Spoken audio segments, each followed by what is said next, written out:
새벽 5시 경기도 오포의 어느 공장 굴뚝 위입니다. 영하의 칼바람이 쇠파이프를 휘감고 한 남자가 떨리는 손으로 현수막을 펼칩니다. 거기에는 해고철회라는 네 글자가 선명하게 적혀 있습니다. 그는 이틀 전까지만 해도 평범한 지게차 운전사였습니다. 20년 가까이 같은 자리에서 음료 상자를 나르던 사람이었습니다. 그런데 단 하루 파업에 참여했다는 이유로 다음 날 아침 출근길에서 출입 금지 통보를 받았습니다. 70명의 동료들도 마찬가지였습니다. 이것이 2020년 롯데칠성음료가 보여준 노사 갈등 해결 방식이었습니다. 그로부터 6년이 흐른 지금 이 회사는 더 큰 결단을 내렸습니다. 아예 공장 자체를 닫아버리겠다는 것입니다. 42년간 호남 지역의 목마름을 달래온 광주 공장이 올해 안에 역사 속으로 사라집니다. 광주 북구 양산동 본촌 산업단지에 들어서면 거대한 콘크리트 건물이 눈에 들어옵니다. 6만 8천여 제곱미터 부지 위에 우뚝 선 이 공장은 1984년 10월부터 가동을 시작했습니다. 칠성사이다와 팩시콜라와 밀키스와 델몬트 주스가 이곳에서 태어났습니다. 하루 평균 24만 캔의 음료와 18만 병의 주류가 쏟아져 나왔습니다. 호남 전체가 이 공장의 생산물로 목을 축였습니다. 그런데 2025년 12월 어느 날 회사는 노동조합의 청천벽력 같은 소식을 전했습니다. 공장을 폐쇄하고 직원들을 300km 떨어진 다른 지역으로 보내겠다는 것이었습니다. 생산직 20명은 안성이나 대전이나 양산 공장 중 한 곳을 선택해야 합니다. 물류와 영업을 담당하던 200여 명의 일자리도 함께 흔들립니다. 광주에서 태어나 광주에서 결혼하고 광주에서 아이를 키우던 사람들에게 갑자기 삶의 터전을 벌이라는 통보가 내려진 것입니다. 한 직원은 울먹이며 말했습니다. 300km 전원 배치는 사실상 퇴직 강요라고, 가정을 꾸린 사람에게 타지로 가라는 건 당장 이혼하라는 소리와 다를 바 없다고. 회사는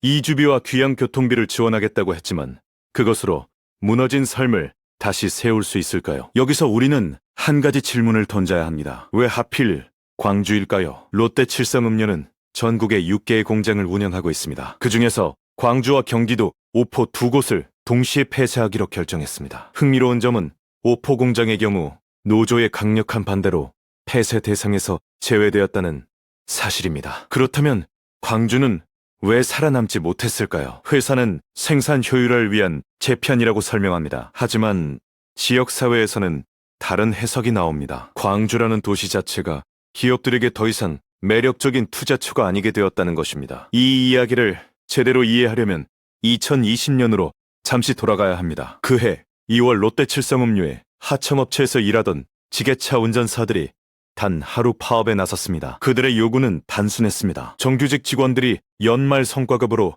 기본급의 130%를 받을 때 자신들은 고작 20만 원을 받았습니다. 같은 공장에서 같은 일을 하는데 왜 이렇게 차별받아야 하느냐는 것이었습니다. 그들은 아침 6시에 출근해서 밤 11시까지 일했습니다. 한 달 연장 근무가 100시간을 넘기도 했습니다. 점심시간조차 제대로 보장받지 못해 9시간을 쉬지 않고 일한 적도 있었습니다. 파업은 2월 24일 단 하루 진행되었습니다. 그런데 다음 날 놀라운 일이 벌어졌습니다. 롯데칠성음료는 하청업체 신영 LS와의 계약을 전격 해지했습니다. 그 결과 70명의 노동자가 하루아침에 일자리를 잃었습니다. 평균 근속연수 7년에서 8년의 베테랑들이었습니다. 20년 가까이 일한 사람도 있었습니다. 회사는 법적으로 자신들이 직접 해고한 것이 아니라고 주장했습니다. 하청업체가 먼저 계약 해지 의사를 밝혔다는 것입니다. 하지만 노동계에서는 이것을 교묘한 우회 해고로 보았습니다. 더 충격적인 일은 그 다음에 벌어졌습니다. 대체 인력을 투입했지만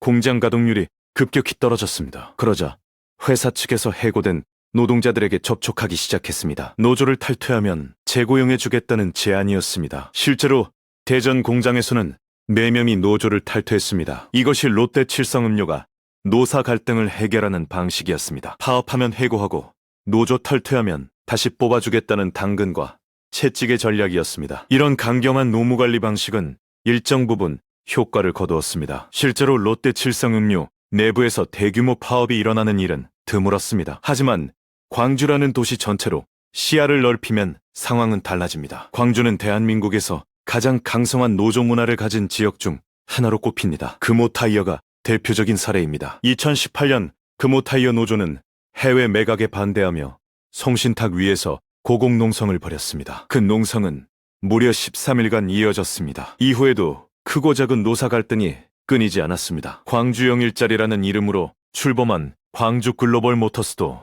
마찬가지입니다. 노사가 상생하자는 취지로 시작된 이 프로젝트는 출범 초기부터 강성노조의 유입으로 본래의 정신이 훼손되었다는 비판을 받았습니다. 삼성전자 광주공장은 2023년 일부 생산 라인의 해외 이전을 검토한다는 소식이 알려지면서 지역사회를 술렁이게 했습니다. 기업들 사이에서 광주는 투자하기 어려운 도시라는 인식이 퍼지기 시작한 것입니다. 숫자로 보면 상황의 심각성이 더 명확해집니다. 광주 제조업 생산액은 지속적으로 감소하고 있습니다. 청년 인구 유출도 심각합니다. 대기업이 떠나면 협력업체도 따라서 떠납니다. 협력업체가 떠나면 거기서 일하던 노동자들도 일자리를 잃습니다. 일자리를 잃은 사람들은 다른 도시로 이주합니다. 그들이 떠나면 주변 상권도 무너집니다. 식당과 편의점과 세탁소와 미용실이 하나둘 문을 닫습니다. 이것이 지역 경제 붕괴의 도미노입니다. 롯데칠성 광주공장은 단순한 음료 공장이 아니었습니다. 이곳은 신제품 시험 생산과 초기 품질 안정화와 소량 신속 생산 조정 등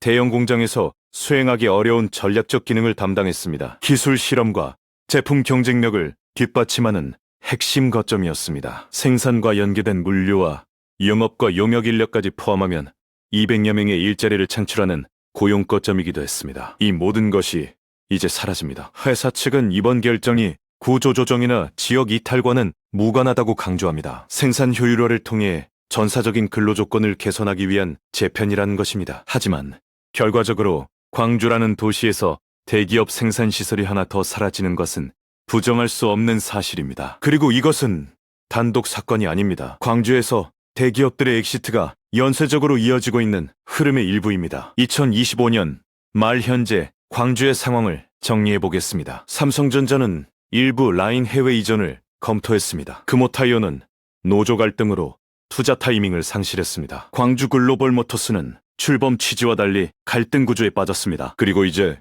롯데칠성마저 떠납니다. 마지막 기둥으로 남은 기아자동차마저 흔들리는 순간 광주라는 도시의 운명은 어디로 향할까요? 정치권에서도 위기감을 느끼고 있습니다. 더불어민주당 전진숙 의원은 광주공장 폐쇄가 단순한 일자리 감소에 그치지 않고 청년 인구 유출과 지역 소멸을 가속화할 수 있다고 경고했습니다. 기업의 경영 판단과 지역 이익이 충돌하는 구도가 아니라 상생 가능한 정책적 선택지를 찾아야 한다고 촉구했습니다. 하지만 현실은 녹록지 않습니다. 기업은 이윤을 추구해야 하고 이윤을 위해서는 효율적인 생산 구조가 필요합니다. 노사 갈등이 심하고 생산성이 떨어지는 지역에 계속 투자할 이유가 없습니다. 여기서 우리는 불편한 진실과 마주해야 합니다. 노동자의 권리는 당연히 보호받아야 합니다. 부당한 처우에 맞서 싸우는 것은 정당한 권리입니다. 하지만 관리의 행사에도 전략이 필요합니다. 단기적인 승리가 장기적인 패배로 이어질 수 있기 때문입니다. 파업에서 이겼지만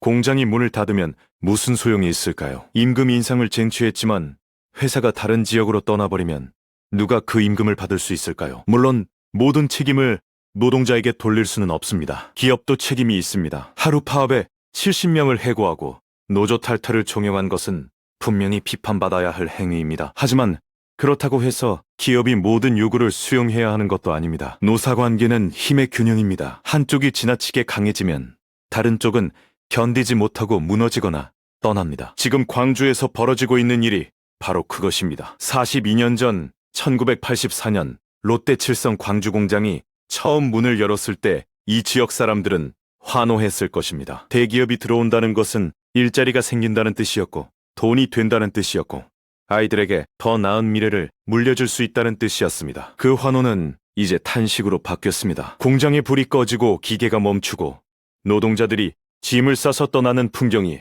눈앞에 펼쳐지고 있습니다. 이것은 광주만의 이야기가 아닙니다. 대한민국 곳곳에서 비슷한 일이 벌어지고 있습니다. 기업은 더 효율적인 곳을 찾아 떠나고 남겨진 지역은 공동화의 늪에 빠집니다. 인구가 줄고 세수가 줄고 행정 서비스의 질이 떨어집니다. 젊은이들은 더 큰 도시로 떠나고 노인들만 남습니다. 이것이 지역 소멸의 시나리오입니다. 롯데칠성음료 박윤기 대표이사는 2020년부터 5년째 회사를 이끌고 있습니다. 그의 임기 동안 회사는 연매출 4조 원을 돌파하는 기록을 세웠습니다. 하지만 영업이익은 전년 대비 12% 줄었고 순이익은 64%나 급감했습니다. 이런 상황에서 비효율적인 공장을 정리하는 것은 경영자로서 당연한 선택일 수 있습니다. 문제는 그 선택의 대가를 누가 치르느냐입니다. 광주 공장에서 일하던 노동자들은 삶의 터전을 잃습니다. 주변 상인들은 매출이 급감합니다. 지역 경제 전체가 타격을 받습니다. 회사는 효율화에 성공할 수 있지만